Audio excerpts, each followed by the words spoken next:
for Truth or Fake. I'm joined now by France 24's Verica Bahel. Verica, the Dutch Prime Minister spoke earlier tonight calling the violence that erupted last week in Amsterdam towards Israeli football fans anti-Semitism. Do we have a timeline for how things unfolded?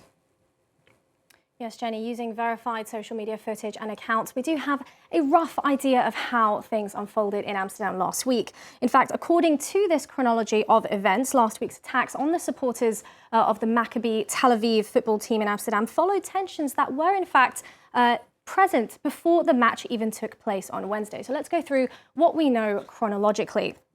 According to Amsterdam's police chief, that's Peter Holler, he said that incidents had taken place on both sides, starting before the match, or a day before on Wednesday. So let's take a listen to what he had to say. Wordt op het Rokin een vlag van de gevel gehouden en ze vernielen een taxi. Op de Dam wordt de Palestijnse vlag in brand gestoken.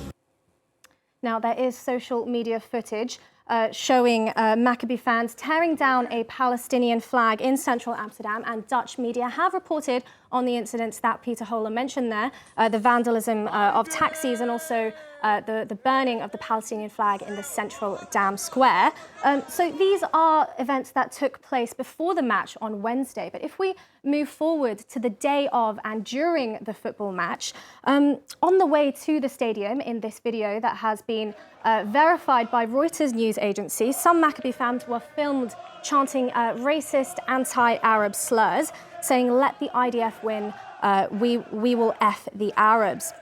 There's also social media videos from during the match inside the stadium appearing to show Maccabi fans disrupting the silence that was, the 1-minute silence that was held for the victims of the Valencia flooding with chanting. Now, this is inside the stadium, of course, but outside the stadium, there is also footage available in not only outside the stadium, but central Amsterdam, showing Dutch pro-Palestinian groups demonstrating, calling for the football match to be called off due to what they say is Israel's bombing of Gaza. So, as I said, this is during and the day of the match. During the match, riot police did manage to keep the opposing sides apart. There was little violence reported during the game itself, but tensions reached a head very much after the match was over back in the city centre.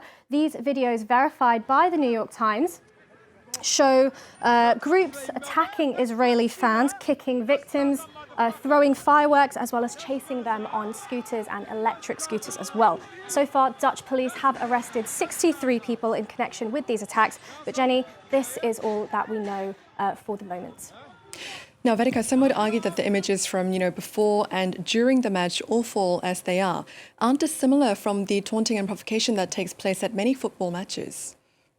Yes, and that's very much what some social media users are saying online, that this is purely a football incident, that it follows European football culture of casual racism and chanting against opponents, which what they say happens during every match in Europe. Of course, this has been heightened, of course, with the backdrop of a war taking place in the Gaza Strip. Now, in terms of international reactions to these incidents, Israeli Prime Minister Benjamin Netanyahu has compared the incident in Amsterdam to Kristallnacht in 1938, the pogroms in 1938, and US President Joe Biden has deplored the incident as despicable. However, Francesca Albanese, the UN Special Rapporteur of the occupied Palestinian territory, she, however, has slammed Western society for not addressing what she says is the underlying anti-Arab and Islamophobic sentiment. But that's all we know on this developing story at the moment, Jenny.